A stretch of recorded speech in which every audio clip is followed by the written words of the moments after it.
I'm Dale Robinson Anglin, Program Director for Youth, Health, and Human Services at the Cleveland Foundation. I'm pleased to present this breakout session on pandemic response and recovery with my colleagues. Jay Williams, General Manager of WOVU 95.9 Burton Bell Carr Radio, will moderate our session today. If you have not listened to WOVU, I invite you to do so, which you can do online or through their app. Shameless plug here that there's a new radio show called Aspire on creating a college-going culture at 4 p.m. on Fridays and 3 p.m. on Sundays with some hosts you might know, including me. I'd now like to introduce Jay and have him ground our discussion today in his recent experiences during the pandemic before we launch into the panel discussion. Take it away, Jay.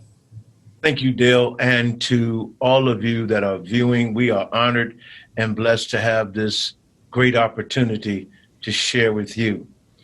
I am a coronavirus survivor, March 16th, 24 days in a coma, 54 days in the hospital, told 3 times to my family, not to me, that I needed to have a DNR, do not resuscitate.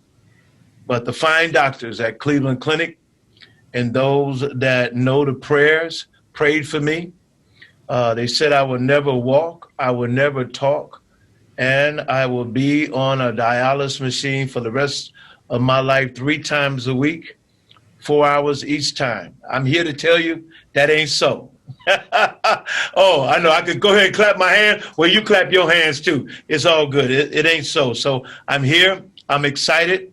And I have the privilege of having 3 wonderful ladies that are going to help me share with you the importance of why we work so hard to get people to understand how this virus is hitting us, but yet, even in a pandemic, we found a new normal of how to help each other and how to work together.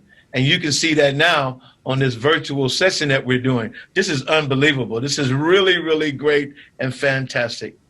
I have Mrs. Monique Williams-Kelly. She's a founder and CEO of the Engagement Group.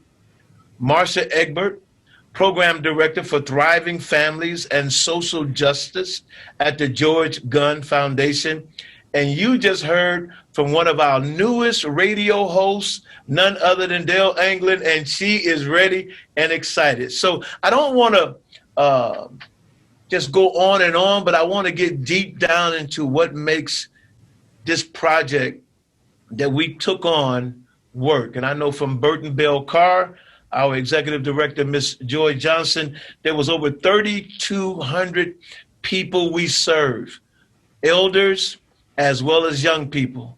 I'm going to Dale. Dale, if you don't mind, can you talk about how the funding of this project occurred and why Cleveland Foundation and others are doing what they do to make it be the best in changing people's lives? Thank you so much, Jay. So we all understood the gravity of the pandemic, I think, when Governor DeWine closed the schools on March 13th. For funders, it was clear that this crisis was unlike any we had seen in our lifetimes, and we would need to work together as funders to support nonprofits and the community. Within a few days after reaching out to our fellow funders who we knew because we had worked with them on other issues, we had raised almost $4 million, created a process for grant making, and agreed that we had to streamline and shorten any application and reporting process for these grants. Out of that work came the Greater Cleveland COVID-19 Rapid Response Fund. We also agreed that the first and foremost, we had to help flatten the curve. So we used the latest public health research and science as we made grant decisions. And we knew that basic needs had to come first. So food, housing, PPE, and information became our primary grant-making areas. We ended up, after 4 months, awarding over $8.6 million. There's much more to the story, and we've invited our colleagues to help tell the rest of that story. I'm going to turn it back to Jay now. You know, that's really, really big, how you all work together to make this such a success. From a ground level, Marcia, I want to know, how was it looking at it from a ground level? Because there are so many people throughout Northeast Ohio that have been affected, infected, and that are being surrounded by this virus. Talk to us, please. So I'll just say thank you again, Mr. Williams, and thank goodness you're with us here today. Praise What God. an incredible story.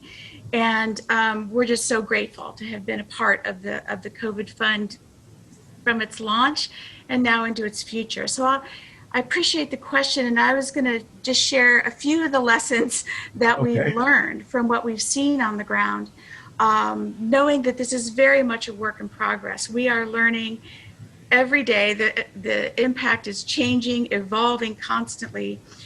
And just like the experience that you described, Mr. Williams, of COVID itself, some of the lessons that we've learned have been really tough, maybe not surprising, but exposing some really hard realities. And so I'm going to briefly share 3 of those, but I don't want to give the impression that the lessons we've learned have been ones of despair. In fact, quite the opposite. For every weighty challenge we've observed and been exposed to or seen revealed, there's been a counterweight each and every time.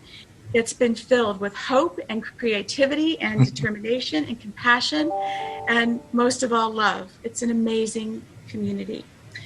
So here are 3 examples, quick examples of the weight and the counterweight that we've seen and learned from on this journey so far. First, it'll sound familiar to everybody. The social safety net is fragile.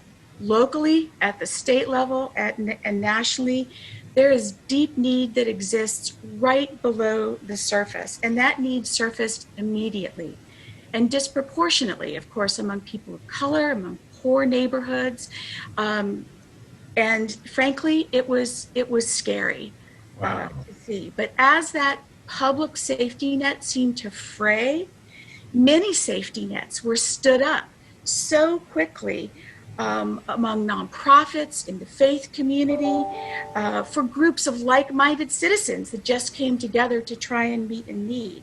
So whether it was, for example, Greater Cleveland congregations trying to provide and providing for community-based COVID testing, or it was Lutheran Metropolitan Ministries taking the lead to quickly depopulate our homeless shelters as dangers of COVID super spreading sites, or a consortium of 16 organizations that work with people with intellectual or developmental delays coming together to form a consortium to meet personal protective equipment needs. Who ever heard of the phrase PPE before COVID? But now we know it.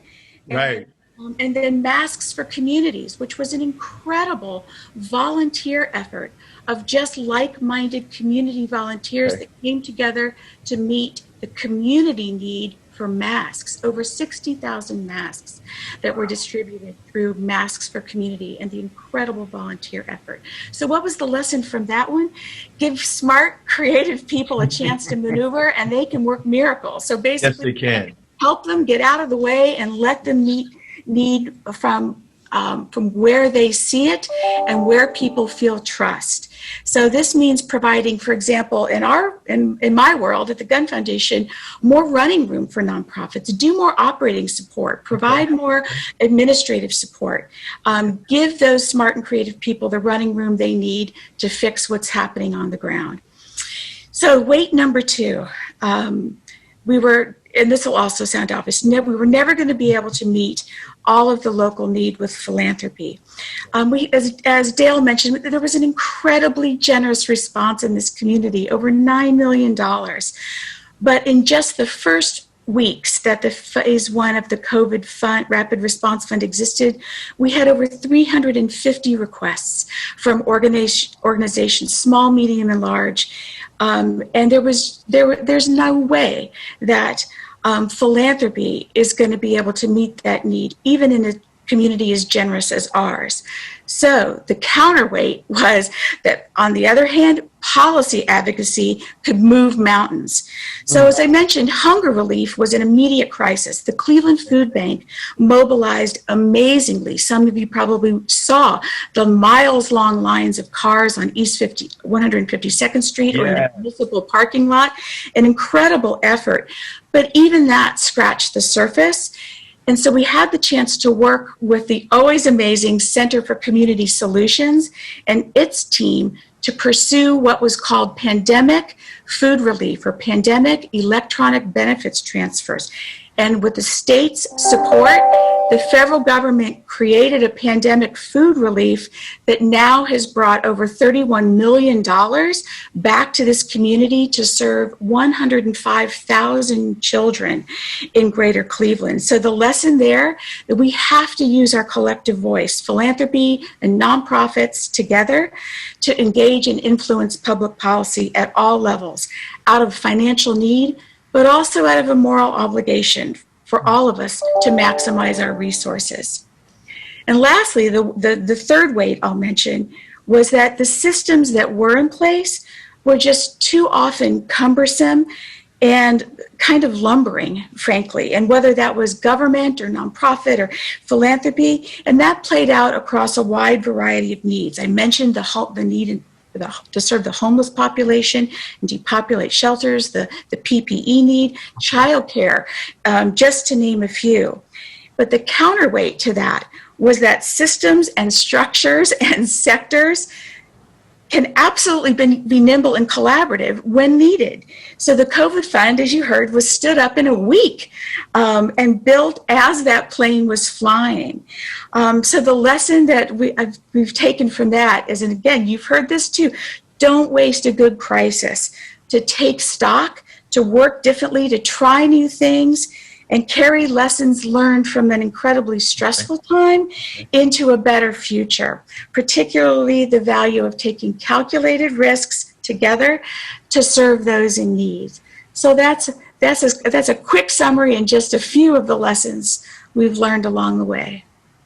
You know, Marcia, you have really explained the ecosystem, how it actually operates and how it works. For all of you that are viewing, I have to say, I'm sorry. I want you to make sure you send your questions to us. You can put it right down in the box, and we will answer your questions at the end, because we know you out there probably have more. I'm going to a mommy who has a son that went through this virus, and not only is she a mommy, but she has a great relationship with her son, which I hope and pray all of you do as well. Monique, you Neighborhood Connections. Come on, I mean, they've been working. We've already, and now we understand it's an ecosystem. So let's go ahead and put all the dots together so we can put a smile on Dale's face. All right. I first want to say thank you so much for having me today. I had an opportunity to work on with and then ended up experiencing the virus. And so I come today to talk to you about those experiences. My son is healed and better. So another story of someone who has survived COVID. But I had the opportunity to, through my consulting business, the Engagement Group, to work on addressing COVID-19 through multiple ways. And so the first was through St. Luke's Foundation, working with Neighborhood Connections. There were small grants being given specifically for COVID-19 to help people access dollars. We did it with Neighborhood Connections, Egbert and Bell Car, to help people access dollars for those immediate needs that they had, the utilities, the rent, the food.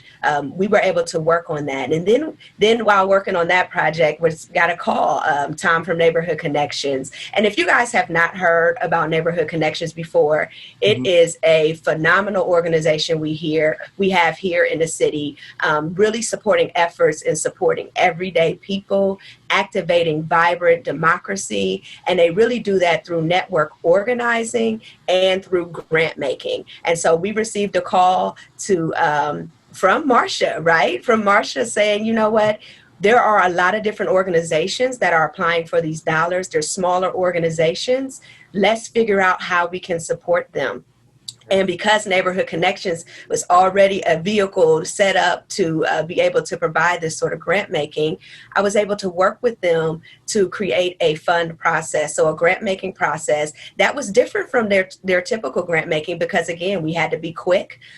We had to make sure that we streamlined the application process and then worked with a great committee that every single week reviewed these applications to get dollars into hands of faith-based organizations, smaller community organizations, those that grassroots groups, which Neighborhood Connections focus on. So this launched at the end of April or maybe early May.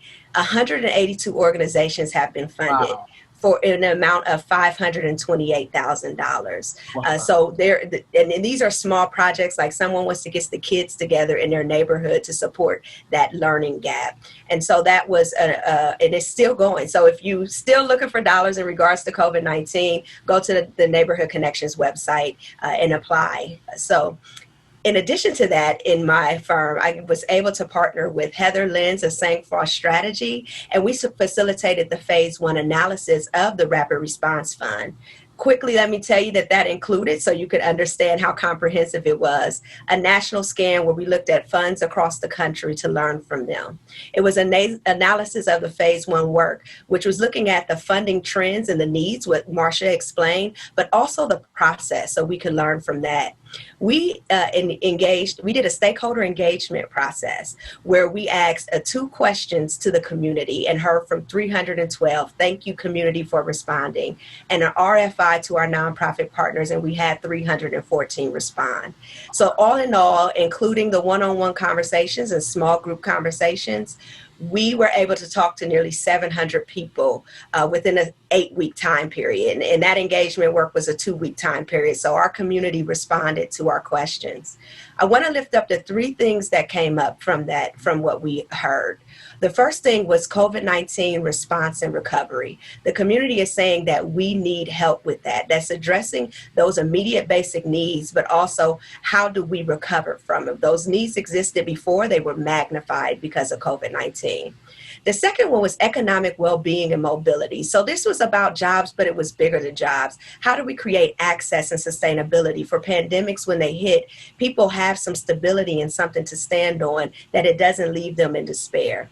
And the last one we heard a lot, which was systematic racism and racial justice. This is all about working across all the sectors to dismantle the racist practices and the processes that exist that allow us to see the inequities, that are showing us the inequities that exist today. So those are the 3 things that came up, and we worked very deeply across the Rapid Response Fund with the partners to make sense of what we learned. And I believe that Dale is going to tell us what happens next. Actually, Dale and Marcia together, I think. Okay, great. So first of all, we want to thank Monique and Heather Lenz, who spent 8 weeks with us serving people and helping the funders. And there were a lot of funders in the room understand what had we done. Because we wanted to make sure that, what we had done was effective and what would we need to do next. And so today we are very pleased to announce that we are going to be announcing a phase 2 of the Greater Cleveland for COVID-19 Rapid Response Fund. Details to come in a few weeks, but a press release is going to be dropped today that funders totally understood after talking to a lot of different people and to each other that clearly this pandemic is not over. And so we have to, again, donate money, collect other donations from whoever would like to join us, and support the community as much as we can, but we want to support them better. And so I want Marcia to talk a little bit about some of the parameters that we're thinking about for phase 2. Well, thank you, Dale, and thank you, Monique, and to Heather. I know it was only 8 weeks, but wow, were those long weeks for you and Heather, and just an incredible amount of work. And we're so grateful for what you did and what you shared. And as both Monique and Dale have mentioned, the amount of feedback and input and concern and advice and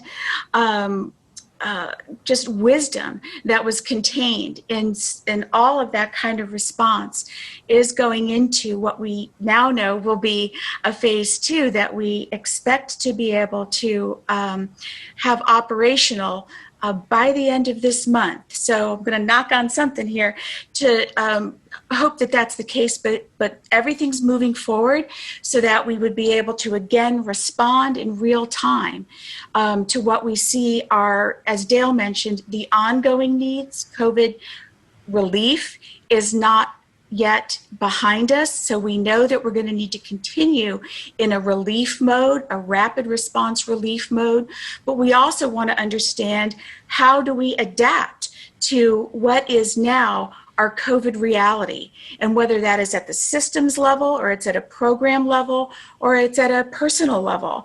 How can the fund be helpful in our community adaptation moving forward?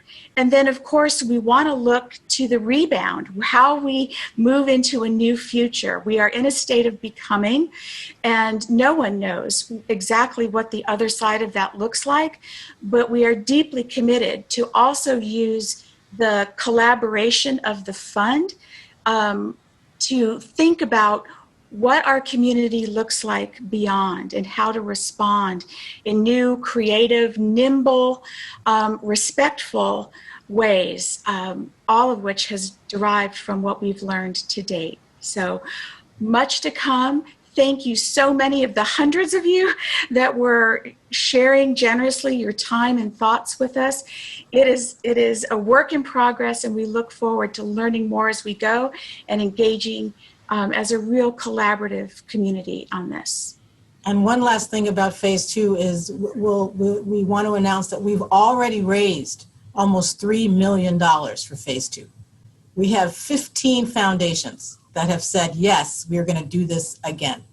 And we're going back out to the community and out to the family foundations and the corporate community and the individuals who gave us money before, and we're asking for your donations again, because the pandemic has not ended. And in fact, it's worsened for some people. And I don't think a lot of people know over 2,000 individuals just decided to share their $10 or $50 or whatever their pocketbooks allowed, but it was just an incredible coming together of every make and variety of donor.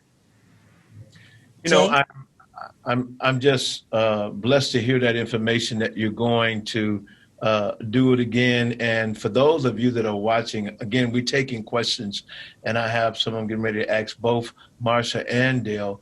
But each one of us have been affected by the coronavirus. And so this is so unique to be able to come together to encourage you who are watching, because I'm sure you've been affected. And I'm sure if you had an opportunity, you could share. We have a question from Stacy.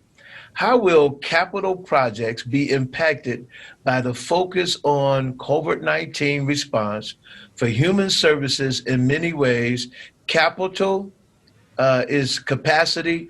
Will the foundations continue to consider and support projects, or will there be a formal policy in this climate to help nonprofits plan accordingly? Will there be a switch? Is there something about to happen in this new norm you ladies would like to address? And I'll go to Marcia first, then Dale. So I think we'll speak for our respective foundations. I'm not going to speak for all of the funders in a COVID fund. Okay. For the Cleveland Foundation, for a while, we did suspend awards for capital projects, but that's not the case anymore. We are still doing capital projects. Yes, our budgets are tight because the need is so great. So not sure everything will get through or when. It might be you have to wait a little while, but we are no longer suspending capital projects. We are still doing them. We're just trying to figure out exactly how to make the budget work. Marcia? Yeah, thanks, Dale. I will tell you from our perspective, it's really quite similar in the sense that, and I have to give just an enormous thank you to our Board of Trustees that decided to almost double the what we call payout in the foundation world of resources available for this year, for exactly the reason you just raised, Mr. Williams, in terms of not having, and what Dale mentioned, not having anything in sort of our normal course of doing business, including capital grants. be impacted by the dramatic need of COVID, that it really needs to be a both and kind of strategy. And whether it be through COVID phase 2 or some of the other special purpose funds that we're hearing about coming forward in the community that we've experienced, that have all derived from either COVID, the tremendous work needing to be done around racial justice, the digital divide, et cetera, that we're trying to respond to all of these needs in a way that allows us to still keep our traditional grant-making budget intact. Dale, the question that is sent to you is, if you were not granted the opportunity in the first phase, can you reapply? Should you reapply? They want to know, can they get back in? Is there a door? Is there a window? Can I wave my hand? Okay. Yeah. So yes, you will need to reapply. Let's just start there. Many more details will be forthcoming in the next couple of weeks. We're working out the parameters of exactly how to apply for phase 2, although you'll still go through a portal through the Cleveland Foundation. There'll still be a number of funders with one vote choosing which awards to make, but we will need you to reapply because we know for some groups things have changed on the ground. So that the answer is yes, you will need to reapply. What would be the hardest thing to get us to understand in the audience concerning being sponsored by grants? I mean, what are you looking for? Are you looking for us to be more conscious about masks, more conscious about social distancing, more conscious about looking out for our elders, our young people who now in virtual school? I mean, what are some of the things that they can start preparing for, even though it's not written in stone today? What are some of the, just throw some, come on, everybody, somebody jump in. Tell me, what can we do? Because there are people standing by wondering, like, what is it that we're missing? Yeah. So I will just say, in phase 1, we received in the end over 450 applications. Okay. We ended up funding about 170. And our average grant amount was probably about $40,000, roughly. So we're expecting we will get more than what we are able to fund. We tried really hard in phase 1, and I think it'll be the same in phase 2, to make sure that we were trying to be equitable in terms of funding the hubs and the spokes. Okay. So yes, funding the food bank, but also funding small community-based organizations that had pivoted to food, which they needed to, because we learned that, yes, you saw that long line of cars at the food bank in those months and still. But to be frank, a lot of our people don't have cars. Those are some people coming in from suburbs. People in Cleveland could not get to the food bank. That's right. They had to rely on their local nonprofit, whoever they were, where they had done food before, but they were doing food now. Right. And we learned to fund a lot of those across the city in multiple neighborhoods. Some of them came together in different ways to support their neighborhoods. Mm-hmm. We funded those types of collaborations. And I will say, going forward in phase 2, I'm assuming we're going to like those collaborations. It turns out that groups are all dealing with the same issues, just in slightly different neighborhoods or with slightly different types of people. And it worked out really great when the groups that serve adults with special needs, when they came together we helped them buy PPE together. We want groups to know each other, learn from each other, help each other, and then respond together. We had a number of clergy coalitions apply to us, and they were helping each other figure out how to do their work safely, and how to reach out to seniors, and how to do stuff with kids when they could. Those collaborations, I will just say, were things that we looked very favorable on, because it showed us that people were trying to share their resources with each other in order to 1 + 1 = 3 in those collaborations. Marcia, would you like to add? I was just going to add that any kind of distribution process has to have some parameters to work effectively and efficiently. But I also want to, or at least I hope people understand, that the fund also responded to what the organizations, the people, the leaders, the community activists the families on the ground were sharing with us and showing us. So we originally thought, for example, we might be able to do a lot of hunger relief early and then pivot away from that. What the community shared and showed was that, no, we really needed to stick with that throughout the entire course of phase one of the COVID fund. That, did we know going into the fund that we were going to have to work to sort of stand up many PPE systems around the community? No, but that became incredibly clear as folks were sharing, organizations, nonprofits, consortiums of nonprofits were saying, we don't have this. And it is essential. How do we even deliver service if we can't keep our own staff safe, let alone our clients, patients, consumers? So there was a tremendous amount of, I believe, back and forth of learning, adapting, evolving. And I think it's essential that we keep that kind of communication flow open as we move through phase two. And Marcia, if I could add, that's what I was going to say as well, that this work, what we learned is it doesn't happen just on the ground or just in systems. And so phase two is not only just the recommendation from phase one is it focuses on those COVID-19, but it expands beyond that. So there could be opportunities beyond that initial basic need, because we're looking to also recover. We're looking also to create those collaborations across sectors. And so phase two is like phase one expanded. At least that was the recommendation. We'll see where we land once phase two gets started. I want to say, great phrase to summarize it. I want to say to Marcia, the LGBTQ community are like looking for some answers. They are waiting to see if there's going to be funding that deals directly with some of the issues that they are confronted with, that they kind of feel like they're being overlooked. Okay. Can you address that? And when you're done, Dale, I need you to address, if you don't mind, the digital divide that everybody is kind of sort of worried about their children back in school and what's going to happen. So in that order, and I know our time is kind of getting away, but I want to make sure those two that we at least attempt to answer. Marcia, you want to do the first one? Sure, I'll certainly try, but invite my colleagues as well, of course. So first of all, I want to thank our colleague on this Zoom for sharing that question, and because even in that question, it sends a message to all of the different types of organizations involved in phase one of the fund, that perhaps we needed to look more closely at something that we missed. And if that's the case, then I don't know how that could be any more important for the collective us to understand.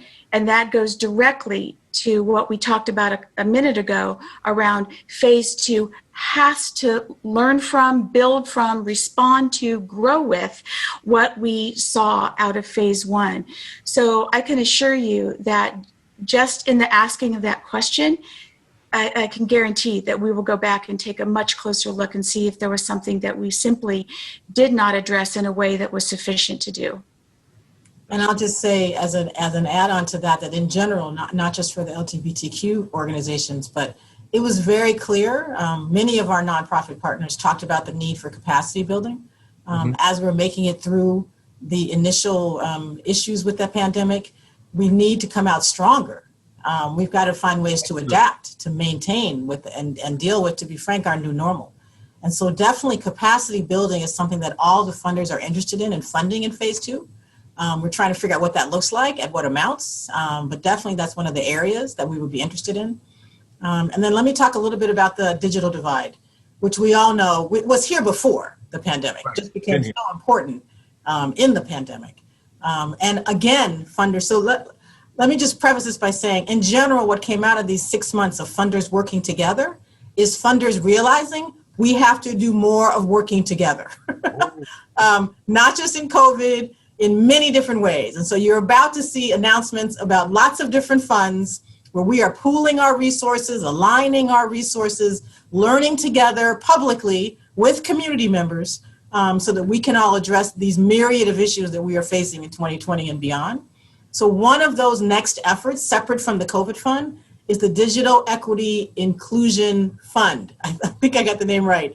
And that's my colleague, Leon Wilson, here from the Cleveland Foundation, helping manage that, along with many others, the counties involved, the cities involved, multiple other foundations and organizations, Digital C and PCs for People. I'm going to forget some groups, where they are raising dollars. Yes, you can go to the website and give them dollars to support young people, first young people in Cleveland and the inner ring suburbs around both devices and connectivity.